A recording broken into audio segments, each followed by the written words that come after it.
and you tuned in to Sister. I hope you're enjoying. We're having a bit of a heated session today, and I love it. We're moving on to the next one, which I'm sure might also bring some divided opinions. Of course, a very big thank you to Live Made Furniture. We're coming to you live from here, and as well a very big thank you to Ghana AIDS Commission Red Ribbon Campaign, as well Kel Chaco Toothpaste. Of course, welcoming our listeners on the radio and as well our viewers on TV as we move into the second story for today.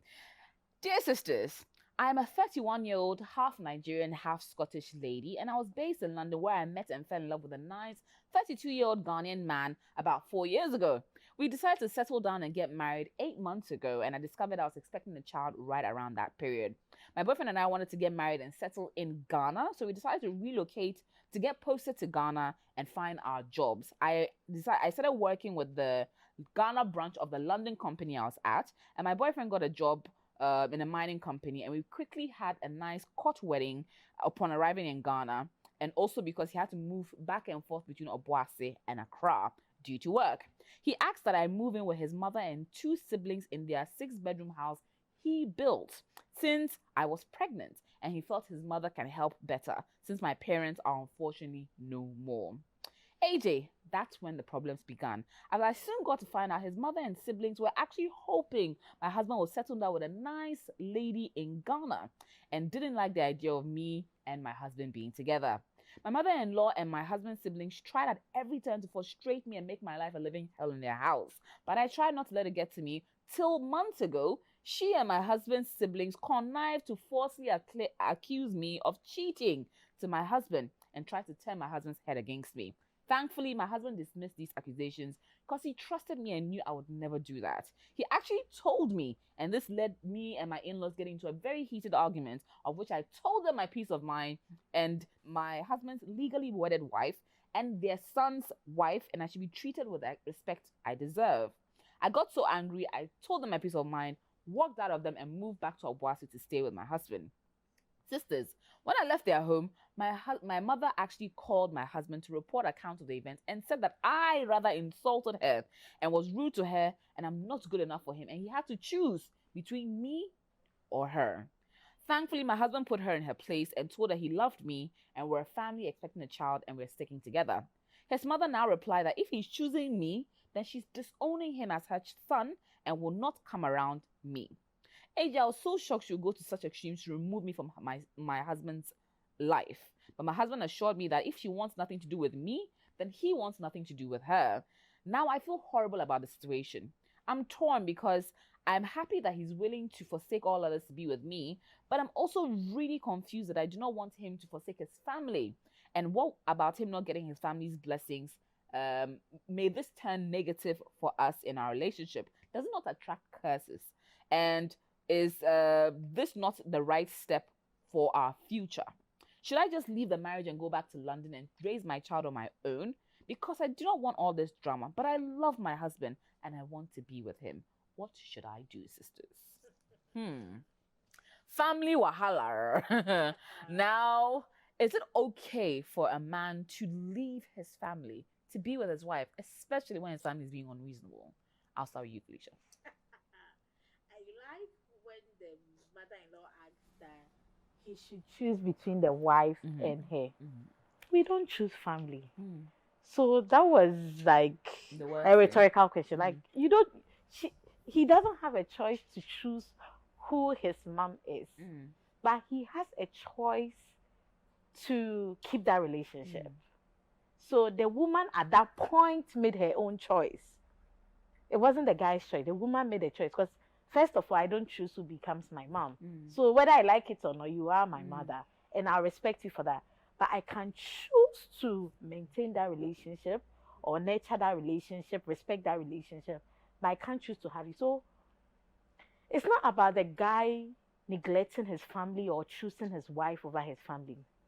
The Bible says a man will leave his family, a woman will leave her family, and they will come together to become one. So at this point, I really respect the guy for what he's done by choosing his wife.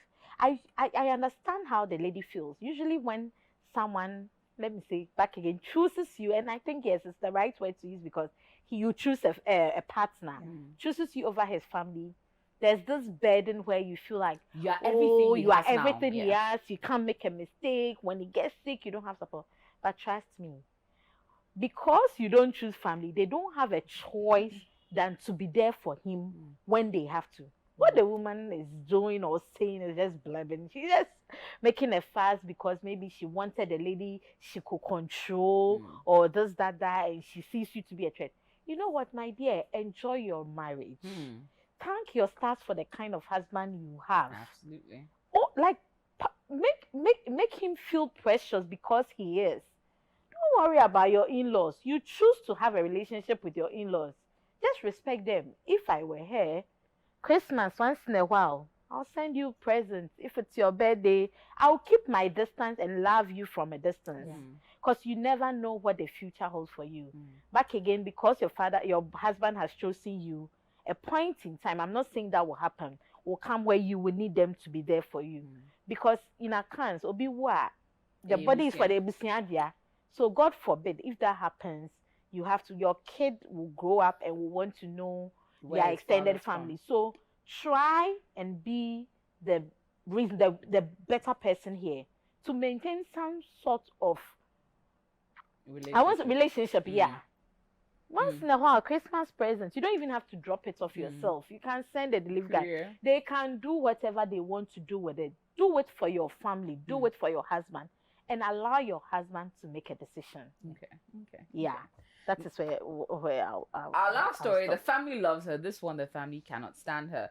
Is it an issue of because of her not being Ghanaian, being half Nigerian, being half Scottish? They wanted a Ghanaian girl to be the one that will marry her husband. Is it an issue of tribalism at some point?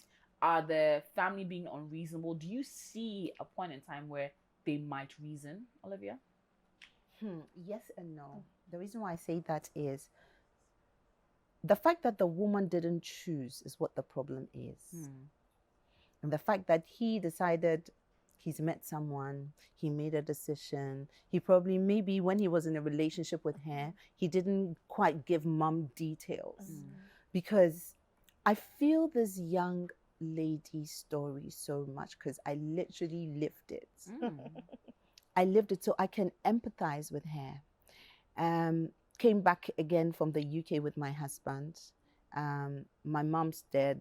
Family members don't want to know. My daddy doesn't care. Had nowhere to be. I had to be with my in-laws because we just finished school. Wow. In a nutshell, it was a nightmare because I had to live with mom and grandma-in-law. And unfortunately, my father had made it evident that he wanted nothing to do with me, and my mom's siblings didn't care either. So it was me and him against the world, me and my husband against the world. It was tough. It really was tough because you feel alone, and I can relate to where she's at. And I'm so thankful that they're both independent. They found jobs and they're slowly, gradually putting everything together. And to even think that he built the house. So mother wants control, siblings want control. They're not going to rest until they have their way. And I applaud the man so much because he reminds me of my husband, because he stood by me and he fought for me. He waited for me to get a job first, because he didn't want the situation whereby he got a job and he was working and he left me alone in the house. If he came home and then mom or grandma says, Olivia insulted, who is he going to believe? Because he loves me to bits and he believes me, and he wouldn't expect his mom to do something of that sort. Or mom would say, whose food are you going to eat today? Are you going to eat her food? Are you going to eat my food? Like the works. I don't really want to get into that. But having said that, my saving grace was my husband, and your husband is your saving grace by grace and by God. Like you said, a man will leave his father and mother and cleave unto his wife, and he has gone by what scripture demands. Having said that, there's also there's power in the tongue, and especially mothers. I'm not saying that's what's going to happen to you, but I'm talking from experiences. I remember immediately we managed to save some money and we moved out. There were lots of sort of negative utterances because mom wanted to sort of get some control, and he didn't want to have it. what has helped sustain us in the last 20 years is a lot of praying together. A family that prays together stays together. A lot of understanding the word of God, what it means to be married, the keeping the marriage bed holy at all times, and understanding each other no matter what. This man has declared his love for you just like my husband did. I'm not saying it was easy, but we both knew that he's coming from a broken home, I'm coming from a broken home, so we made positive declarations that it is going to work. We have no option. So challenges are going to come. Pray together, stay together, forget about what mother-in-law thinks. Today, like she's saying, once in a while take her present, once in a while, call her up. She could be nice, she could not be nice. You're doing your duty. And God sees that, and God blesses you for that, and he sort of shuts the enemy's, negative mouth, every negative declarations. You need to just pray, because however you want to look at it, demons are out there taking these words and hoping that they will work. So I'm just saying that be encouraged, be encouraged. It is not the end. We had a baby. My husband and I had a baby thinking that was going to bridge, the gap and everything. It did nothing, because she was still like, I need to have control. But having said that, today we are cordial. Today we talk. Today the kids are quite grown up. But it doesn't come overnight. Don't have high expectations. Your focus should be your man. Your focus should be your children. Your focus should be doing well, that your children grow up in the way of the Lord, that you are okay, you're financially sound, one day at a time. The little things that you could do gradually, and pray for her. Your mother-in-law, as crazy or as difficult as it is, pray for her that God will give her the grace to be able to understand you, whatever it is. Because, they're altars, family's house, mother's house, father's house. People don't want him to be happy. Like, they're doing things without knowing that they're doing these things. So as much as possible, pray for her. Take it one day at a time, but be happy. And try as much as possible also not to disappoint your husband. Make it work. Be more understanding, be more tolerant, and talk each day. Don't let the sun go down on your anger, because however you want to look at it is both of you, and your priority is to make it work. So be encouraged. You will make it through. I've made it through by grace. I don't see why you shouldn't. I love that. Sicho, she said she has. She Thank said you a lot of for sharing wise. that. Yes, Thank you for sharing that. Giving a lot of wise counsel on that. It's just that inside the world, parents somehow tend to think they should have a say in the decisions of decisions such as who their kids marry and all that. It's really unfortunate. However, like she said, time changes some of these things and exposes some of these things in its proper way. So she just has to continue praying. She can't do away with them, because no matter how you look at it, she is the mother of the man you love. So she has to work somehow to rope her in. It will be difficult. It's not going to happen overnight, like she said. She just has to keep doing her part as a daughter-in-law. The whole world should see that you are making the right efforts, you are doing the right things, and they are the ones who have problem with you. I think that's just that. It's unfortunate the situation she finds herself in, but she has to make it work. Okay, so I'll come to you and Felicia as the two single ones, or not single, like not married. I'm married. About to be wed ones on the show. Would you be able to marry a man that your parents were strictly against? Again, a lot of things in life I have come to realize the hard way that you need to pray about. And if you pray about it and your inner man tells you, go for it, you go for it. And after praying for some time over something, you should know. And the experience you have the person, if they love you, you should be able to tell. Of course I would. But then again, in the whole time while you're praying about it, you should also be trying to get them to see what you see in this person. Because I think that's one job I did not see in his letter that he's he sort of just left her there and went. There is a way you I always tell even my friends that for somebody to confidently come and tell you something negative about me, if I'm your friend, for Felicia to confidently come and tell you something negative about me, is because she knows you are capable of taking it in without defending me. But if she knows anything I tell you, you are going to defend me, she won't bother. So the onus is lying on the man somehow to do his bit in terms of selling this lady as a good woman. And with time, the woman and her other children, his siblings, will buy into that. It's the same with me. If I like someone and my family doesn't like them, I will sell them to you to the point where you would begin to love them gradually without even realizing. So that's what has to happen. Okay. Felicia, would you be able to marry someone that your parents were strictly against? This conversation is very, very personal.